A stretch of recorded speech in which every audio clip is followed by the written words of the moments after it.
Good morning. It's before noon, so it is still morning.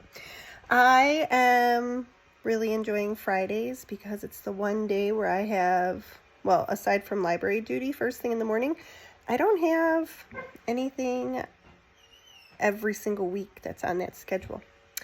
I do have on Thursdays, though, I have Bible study, and I'm really enjoying older books. I think I came here and read one of the poems from my my very old poetry book.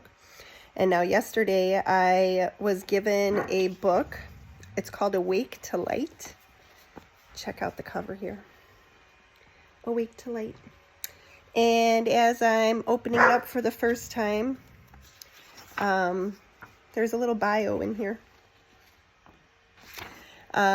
Maud Flannery is the author of this book. So I'm going to read this to you.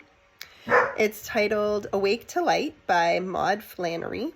Again, this is just the insert that I have in the book.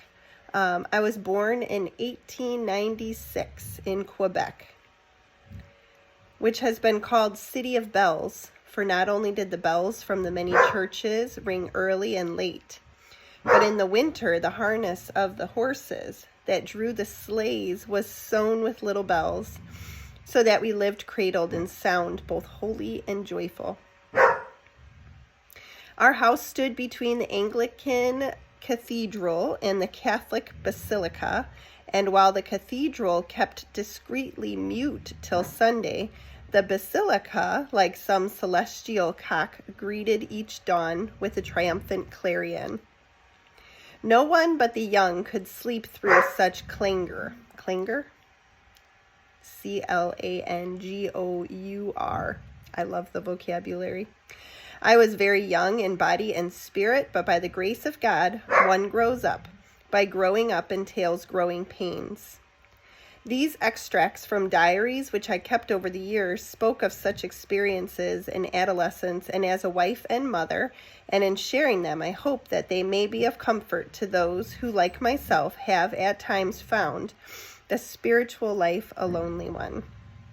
And then there's a verse, Matthew 7, verse 14, because strait is the gate and narrow is the way which leadeth unto life, and few there be that find it.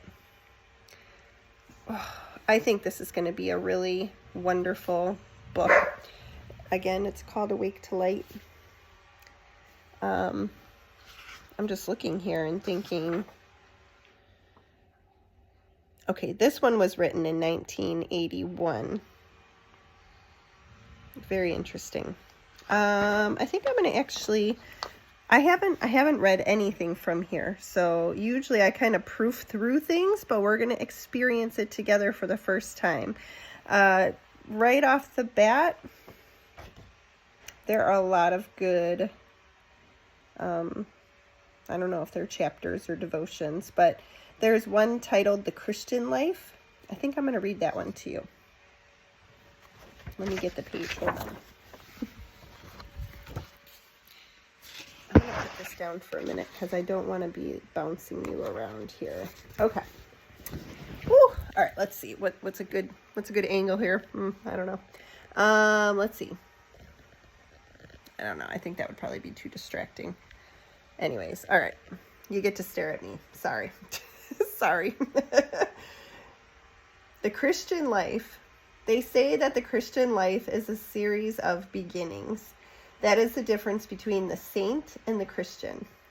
The saints made a clean break with the world. They fled from possessions with such ardent haste that the world was abused by their indecency.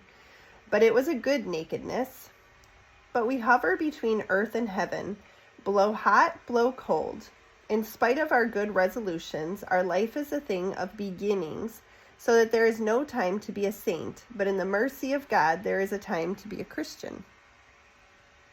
I have decided to wake an hour earlier so that I can have an extra time for prayer.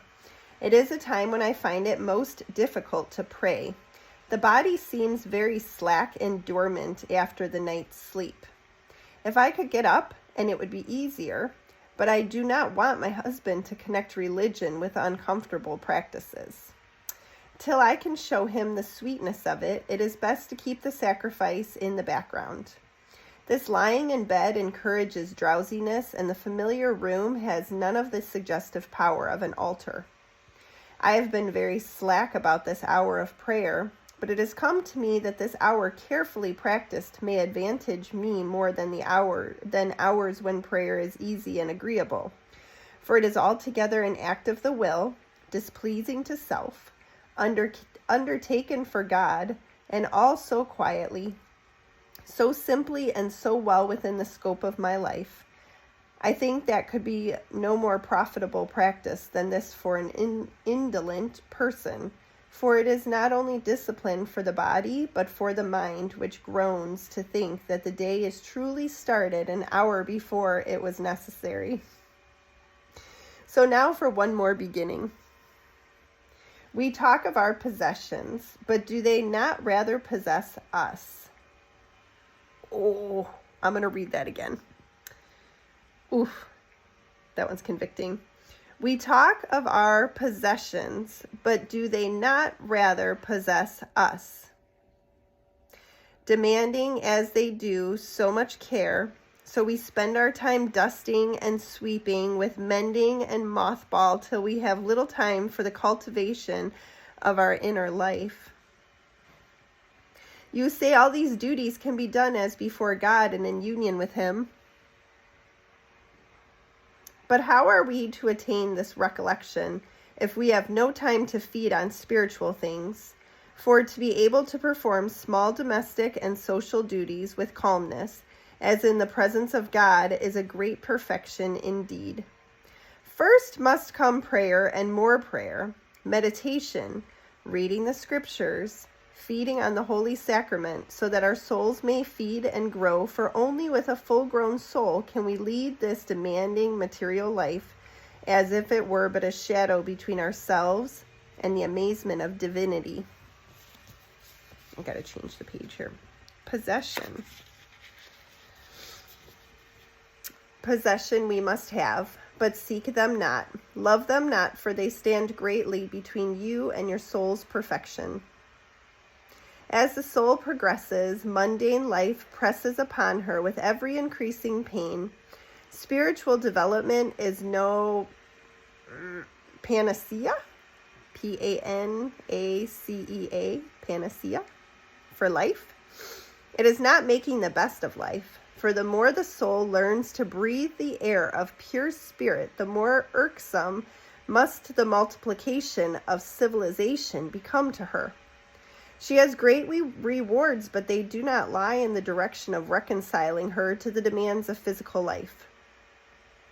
This growing distaste for the endless exertion which she considers unnecessary must be regarded as part of the bearing of the cross, which discipleship with Christ presupposes. For the material duties, however trivial they appear to the aspiring soul, must be performed with the greatest possible exactitude, and also these very duties, arousing in us as they do pain and uncontrollable protest, are the very remedies by which our soul is most readily physiqued, till it will be fit to enter heaven.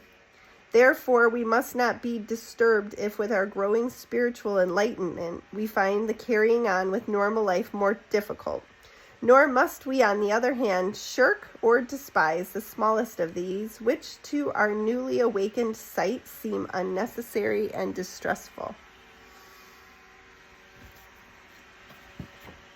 Can I just say, yes, we have trends of the young generation, but I see some trends of my generation falling back to the older way of doing things. I'm seeing mamas on social media that are in their homesteading era.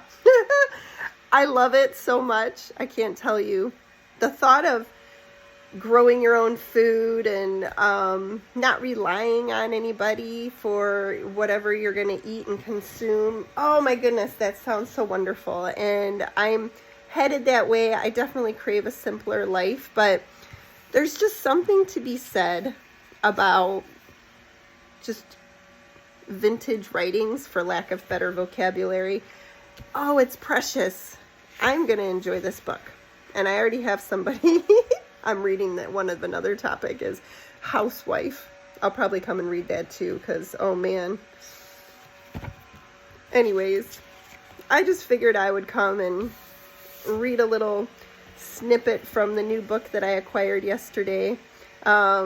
With my Bible study on Thursdays, often people will come from week to week and bring things that they don't want in their house anymore, and then it's up for grabs. And oh, I saw this come out of my friend's bag, and I was like, that one's mine. I'm claiming it, and I'm so glad I did. I can't wait to read more. But anyways, it's Friday, and the weekend is on the horizon. For many of you, that is something you look forward to. For me, I do not look forward to weekends. The weeks go by too fast, and the weekends are way less routine than I'd prefer. So I don't look forward to them, but it's more of a survival. I'm gonna try and have a better attitude about it, but it's rough. I don't like the weekends. But anyways, I hope you do like the weekends, and then I hope you have a good one. And we'll talk soon. Have a great day.